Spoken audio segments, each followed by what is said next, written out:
এরপর প্রশ্ন হলো, আমি এবং আমার পরিবার যদি জান্নাতি হই তাহলে কি একসাথেই থাকবো? যদি থাকি তবে কি সেটা অল্প সময় নাকি স্থায়ী? আপনার কাছে অনেক কাস্টমার আসবে, আপনার খানার টান পড়বে, রুজির টান পড়বে, রিজিকের উপার্জনের টান পড়বে, তারপর আপনি হারামে যাবেন না। এই যে স্যাক্রিফাইস, এই যে ছাড়, এই যে কষ্ট, এর বিনিময়ে তো আল্লাহ তাআলা জান্নাত দিবে। আপনি আমল করলে আল্লাহর কাছে হিসাব ছাড়া বিনিময় পাবেন। আল্লাহর কাছে হিসাব করে করে আমরা কি পার পাইতে পারবো কিয়ামতের ময়দানে? হিসাব ছাড়া যদি পার হতে চান তাহলে তার জন্য আমল হলো সবর করা। কি করা? এরপর প্রশ্ন হলো, আমি এবং আমার পরিবার যদি জান্নাতি হই তাহলে কি একসাথেই থাকবো? যদি থাকি তবে কি সেটা অল্প সময় নাকি স্থায়ী? কোন স্বামী স্ত্রী বা সন্তান এবং বাবা মা পরস্পরের সাথে জান্নাতে থাকবে কিনা এটা নির্ভর করে যে উভয়ে জান্নাতে যাওয়ার মতো আমল করেছে কিনা। ফেরাউন জাহান্নামে যাওয়ার আমল করেছে, সে জাহান্নামে যাবে। ফেরাউনের স্ত্রী আসিয়া জান্নাতে যাওয়ার আমল করেছেন, এজন্য তিনি কোথায় যাবেন? কোরআনে আল্লাহ তাআলা উভয়ের ঘোষণা আমাদেরকে জানিয়ে দিয়েছেন। ঠিক না ঠিক? নূহ আলাইহিস সালাম এবং লূত আলাইহিস সালাম দুজন আল্লাহর নবী, তারা আল্লাহর নবী ছিলেন, তারা জান্নাতে যাবেন। তাদের স্ত্রী তাদের প্রতি ঈমান আনে নাই, তারা জাহান্নামে যায়। অতএব স্বামী স্ত্রী একজন জান্নাতে গেলে বাই ডিফল্ট আরেকজন জান্নাতে যাবে, ব্যাপারটা এরকম না। একজন জান্নাতে গেলে অপরজন যদি ঈমান আমল নিয়ে যেতে না পারেন তার জাহান্নামে যাওয়া লাগতে পারে। এখন কেউ বলতে পারেন, জান্নাতীদেরকে তো আল্লাহ তাআলা কোনো কষ্ট পেতে দিবেন না। জান্নাত আজা কে আজারে নাবাসত কাসেরা বা কাসে কারে নাবাসত, সেখানে তো কোনো কষ্ট হবে না, মানসিক শান্তি থাকবে। এখন কোন নারী জান্নাতে গেলেন, তার স্বামী তার গুনাহের কারণে জাহান্নামে গেলেন, বা কোন স্বামী জান্নাতে গেলেন, তার স্ত্রী গুনাহের কারণে জাহান্নামে গেলেন, তাহলে তিনি মনে কষ্ট পাবেন না? স্ত্রীকে স্বামীকে মিস করবেন না? এর উত্তর হলো, যখন কেউ জাহান্নামী হবে আল্লাহ রাব্বুল আলামিন তার সঙ্গীর অন্তর থেকে তাকে মুছে দিবেন। হয়তো যে কোনো ভাবে তার যাতে কষ্ট না হয় সেই ব্যবস্থা আল্লাহ তাআলা নেবেন। দুনিয়ার এই জীবনটাকে আখিরাতের আলমুল গায়বের জীবনের সাথে, অদৃশ্যের জীবনের সাথে হুবহু একই মনে করা এটা সঠিক নয়, এটা বোকামি। বরং আমরা এখানে যেমনটা চিন্তা করি সেটা একরকম নাও হতে পারে। অনেকে বলে যে আমি দুনিয়াতে আখিরাতে তো জান্নাতে আল্লাহ যা চাবেন তা দিবেন, তো কেউ যদি বিড়ি সিগারেট খাইতে চায় আল্লাহ তা দিবেন কিনা? এর উত্তর হলো যে এই যে কুরুচি, এই নোংরা রুচি দুনিয়াতে আপনার হয়তো হয়, আপনি যখন জান্নাতে যাবেন আপনার এই কুরুচি থাকবে না, বিধায় আপনার টেনশন করার দরকার নাই। পিতা যদি মৃত্যুর আগে কোনো সন্তানকে আলাদা করে কোনো সম্পত্তি দেওয়ার ওসিয়ত করে যান, তবে সে ওসিয়ত মানা যাবে কি না, নাকি ইসলামী শরীয়ত মতে সমান ভাগে ভাগ করতে হবে? কোন পিতা যদি জীবদ্দশায় ওসিয়ত করে যান যে আমার অমুক ছেলেটাকে তোমরা ওই জমিটা দিয়ে দিবা, বাকিগুলা ভাগ করবা, অমুক মেয়েকে দিবা, বাকিগুলা ভাগ করবা, এরকম যদি ওসিয়ত করে যায় তাহলে সে ওসিয়ত গ্রহণযোগ্য হবে না। কারণ নবী আলাইহিস সালাম বলেছেন, লা ওয়াসিয়াতা লিওয়ারিস, কোন ওয়ারিসের জন্য কোন ওসিয়ত করা যাবে যার জন্য নির্দিষ্ট হিস্সা কোরআনে ঠিক করে দেওয়া আছে। ছেলে মেয়ে বাবা মার সম্পদে নির্দিষ্ট হিস্সা পাবে কি পাবে না? অতএব তাদের জন্য আর বাবা মা কি করতে পারবে না? ওসিয়ত করে যেতে পারবে। তাহলে ওসিয়ত কার জন্য করতে পারবে? ওসিয়ত করতে পারবে এমন ব্যক্তির জন্য যে ব্যক্তি তার ওয়ারিস না। যেমন একজন অচেনা মানুষকে দিল, পালক পুত্র পালক মেয়ে থাকলে তাদেরকে দিল, নাতি নাতনি থাকলো, নাতি নাতনিরা ওয়ারিস না। এই জন্য দাদা তার ছেলে ঘরে নাতিকে, মেয়ের ঘরে নাতিকে বা নাতনিকে যদি বলে যে ঠিক আছে আমার নাতিকে এই জমিটা দিও, আমার নাতনিকে এই জমিটা, তাহলে তাদেরকে ওসিয়ত করতে পারে, তাদের জন্য ওসিয়ত করলে জায়েজ হবে। সেটা 1/3 তার টোটাল সম্পদের 1/3 এর মধ্যে হলে সর্বোচ্চ ওর মধ্যে কার্যকর হবে, এর বেশি করলে বাকিটুকু কার্যকর হবে না। কিন্তু যদি ছেলে মেয়ের জন্য ওসিয়ত করে যায় বাপ মা, তাহলে সে ওসিয়ত কার্যকর হবে না। অনেক সময় আমরা জায়েজ না জায়েজ দেখি না, আল্লাহ তাআলার আদেশে দেখি না, বাস ওসিয়ত করছে চোখ বন্ধ করে সেটা নিজের অধিকার মনে করি, এটা ভুল। এরপরে প্রশ্ন হলো, সাউন্ড সিস্টেমে গান বাজনায় ভাড়া দিয়ে টাকা উপার্জন করা জায়েজ হবে কিনা? এটা তো তার ব্যবসা, ব্যবসা হলেই কি সেটা জায়েজ হয়ে যাবে? কেউ হারাম ব্যবসা করে, মদের ব্যবসা করে, যদি বলে এটা তো আমার ব্যবসা, তো আপনার ব্যবসা তো হালাল হতে হবে। আল্লাহ তাআলা আহাল্লাল্লাহুল বাইআ, আল্লাহ ব্যবসাকে হালাল করেছেন, কিন্তু এর মানে এই না যে আপনি নাজায়েজ ব্যবসা করবেন সেটা আল্লাহ তাআলা হালাল করবেন।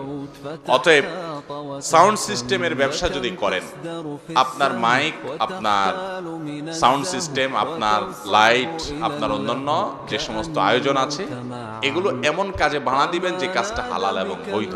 যেটা হারাম সে কাজে আপনি ভাড়া দিতে পারবেন না। যদি দেন তাহলে আপনি গুনাহের ভাগীদার হবেন। ওই যে আল্লাহ বলেছেন, ওয়ালা তাআওয়ানু আলাল ইসমি ওয়াল উদওয়ান, তোমরা পাপ এবং সীমালঙ্ঘন কাজে কেউ কারো সহায়তা করো না।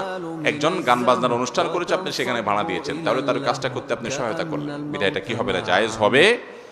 মুশকিল হলো যারা বিশেষ করে ডেকোরেশনের ব্যবসা করেন, এইরকম জায়গায় যদি ভাড়া না দেন তো আর জায়গায় খুঁজে পাবেন না, দেখা যাবে। কারণ 100টা কাস্টমার আসলে 80টাই হলো ওই গান বাজনার কাস্টমার। তো ভাইরা আমার, জান্নাত তো এত সস্তা না। জান্নাতে যাওয়ার জন্য কিছু স্যাক্রিফাইস করতে হবে, কিছু ছাড় দিতে হবে। বিধায় আপনি যদি আশা করেন যে না, দুনিয়াতেও আমি একেবারে 100তে 100 পাবো, আখিরাতেও আবার জান্নাত পাবো, এটা কিভাবে আশা করেন? আপনার কাছে অনেক কাস্টমার আসবে, আপনার খানার টান পড়বে, রুজির টান পড়বে, রিজিকের উপার্জনের টান পড়বে, তারপর আপনি হারামে যাবেন না। এই যে স্যাক্রিফাইস, এই যে ছাড়, এই যে কষ্ট, এর বিনিময়ে তো আল্লাহ তাআলা জান্নাত দিবে আপনাকে। আল্লাহ আমাদেরকে সেই তৌফিক দান করুন।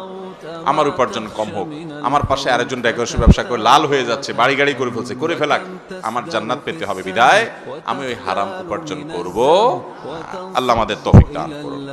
আমি খুব অসুস্থ, আমার যা ইনকাম করি আহাল পরিবারকে দিয়ে দেই। আমি অল্প টাকা ইনকাম করি, আল্লাহর উপর কি ভরসা করে চিকিৎসা করব না ভাবছি, এখন আমার করণীয় কি? দেখুন, অনেকে এরকম আছেন যে তার উপার্জন কম, নিজের চিকিৎসা করতে গেলে আর বাপ মা ভাই বোনের খরচ দিতে পারেন না, আবার তাদের খরচ দিতে গেলে নিজের চিকিৎসা হয় না। এই ক্ষেত্রে তার জন্য নিজের চিকিৎসা না করে পরিবারের ভরণ পোষণ দিলেন জায়েজ হবে কিনা? উত্তর হলো এটা জায়েজ হবে। কারণ চিকিৎসা গ্রহণ করা সব সময় ফরজ না, চিকিৎসা গ্রহণ করাটা সুন্নাহ সাধারণ অবস্থাতে। আপনি যদি মনে করেন যে আল্লাহর উপর আমি তাওয়াক্কুল করলাম, আমি আজওয়া খেজুর খেলাম, আমি দোয়া করলাম, আমি কোরআন থেকে শেফা গ্রহণ করলাম, আল্লাহ তাআলা চাইলে এখান থেকে আমাকে শেফা দিতে পারেন, আর আল্লাহ না চাইলে ওষুধ খেয়েও আমার শেফা নাও হতে পারে, আমি আল্লাহর উপর তাওয়াক্কুল করলাম আর পরিবারের ভরণ পোষণ দিলাম, এটা জায়েজ হবে, এটা কারণে গুনাহ হবে না। আর যদি আপনি নিজে চিকিৎসাও করেন, আবার পরিবারকে যতটুকু না হলে ততটুকু দেওয়ার চেষ্টা করেন, তো সেটা আপনার জন্য জায়েজ হবে। কিন্তু আপনার চিকিৎসা করাটা আপনার জন্য ফরজ বা ওয়াজিব নয়, যেটা তরক করলে আপনার কি হবে? গুনাহ হবে। এরপরে প্রশ্ন হলো, আমি একজন যুবক, আমি সালাত পড়ি, বেশিরভাগ সময় অসুস্থ থাকি, আল্লাহ কেন আমাকে বেশি বিপদের মুখে ফেলেন? আমাকে কিছু আমলের কথা বললেন যাতে করে বিপদে আমি সবর করতে পারি। ভাইরা আমার, আমাদের অনেকেরই অভিযোগ যে আমি এত নামাজ কালাম পড়ি, তাও আমার এত বিপদ আসে কেন? আরেকটা আছে আমার সাথে পরিচিত, ওইটা নামাজ কালাম পড়ে না, তারপরে সে খুব সুখে শান্তি আছে। অনেক সময় এরকম হয় কি হয় না? শুধু তাই না, অনেক লোক দেখা যায় আগে বেনামাজি ছিল, বিপদ আপদ ছিল না, এখন নামাজ শুরু করছে, একটার পর একটা বিপদ, একটার পর একটা সমস্যা, হয় কি হয় না? দেখুন, নবী করিম সাল্লাল্লাহু আলাইহি ওয়াসাল্লামের একটা হাদিস আছে, আল্লাহ কাউকে ভালোবাসলে তার কিছু আলামত আছে, মার্কা আছে। আল্লাহ কাকে পছন্দ করেন, কাকে ভালোবাসেন, কিছু পছন্দ, কিছু আলামত আছে। এই আলামতের গুলোর ভিতরে একটা আলামত হলো, ইন্নাল্লাহা ইযা আহাব্বা কওমান ইবতালাহুম, আল্লাহ যখন কাউকে ভালোবাসেন তাকে পরীক্ষায় ফেলেন। তাকে কি করেন? তাকে পরীক্ষায় ফেলেন। নবীগণ তাদের সম্পর্কে আপনার হাদিসে আছে, আশাদ্দুন নাসি বালাআন আল আম্বিয়া সুম্মাল আমসাল ফাল আমসাল, সবচেয়ে বেশি বালা, সবচেয়ে বেশি বিপদ মুসিবত এসেছে যাদের জীবনে, তারা কারা? নবী রাসূলগণ। তাদের সাথে যাদের যত বেশি মিল হবে, তাদের জীবনে বিপদ আপদ তত বেশি আসবে। ইমাম ইবনে তাইমিয়া রাহিমাহুল্লাহ একটা উক্তি আছে যে আল্লাহর পথে কেউ যদি আসে, আল্লাহ তাকে প্রথমে ধাক্কা দেন, পরীক্ষা করেন যে ও আসলেই আমার পথে পরিপূর্ণ এসছে কিনা। এই জন্য আল্লাহ বিপদ দেন। যদি সে সরে যায় তাহলে তো ফেল হয়ে গেল, আর যদি সে টিকে থাকতে পারে সে পরীক্ষা পাশ করে গেল। এই জন্য ভাইরা, আপনি নামাজ পড়েন, আল্লাহর পথে এসেছেন, তারপরে বিপদ আসছে, এটা আল্লাহর তরফ থেকে পরীক্ষা, এটাকে আপনি জয় করার চেষ্টা করেন, এই চ্যালেঞ্জে আপনি জেতার চেষ্টা করেন। এখন কথা হলো, এই কষ্টে আপনি সবর করবেন কিভাবে? দেখুন, একটাই আমল আছে যে আমল করলে আল্লাহর কাছে হিসেব ছাড়া বিনিময় পাবেন। আল্লাহর কাছে হিসাব করে করে আমরা কি পার পাইতে পারবো কি আমাদের ময়দানে? হিসাব ছাড়া যদি পার হতে চান, তাহলে তার জন্য আমল হলো সবর করা। কি করা? আল্লাহ কোরআনে বলেছেন, ইন্নামা ইউওয়াফাস সাবিরুনা আজরাহুম বিগাইরি হিসাব, ধৈর্যশীল আর সবরকারীদেরকে আল্লাহ তাআলা যে দিবেন হিসাব ছাড়া দিবেন। এজন্য কি করতে হবে ভাই? সবর করতে হবে। সবর এমন একটা আমল যে আস-সবরু জাযাউহু আল জান্নাহ, ধৈর্যের বিনিময়, সবরের বিনিময় হলো জান্নাত। একজন মানুষ নামাজ পড়তে কষ্ট হয় তবুও নামাজ পড়ে, ফজর নামাজ পড়তে আসতে কষ্ট হয় তবুও কষ্ট করে, এর নাম সবর। একটা মানুষ টাকা হারাম উপার্জন করতে পারে, সবাই করে, সে করে না, গরিব থাকে তারপরও করে না, এই যে সবর। নিজেকে নিয়ন্ত্রণ করে, রাগের চোটে একটা গালি দিতে পারে কিন্তু দেয় না, আল্লাহকে ভয় করে, সবর। কারোর প্রতি জুলুম করতে পারে কিন্তু করে না, সবর। সে চাইলে খারাপ পথে যাইতে পারে কিন্তু যায় না, সবর। এই সবরের বিনিময়ে আল্লাহ তাআলা জান্নাত দিবেন। আল্লাহ আমাদের সবাইকে সবরকারী হওয়ার তৌফিক দান করুন।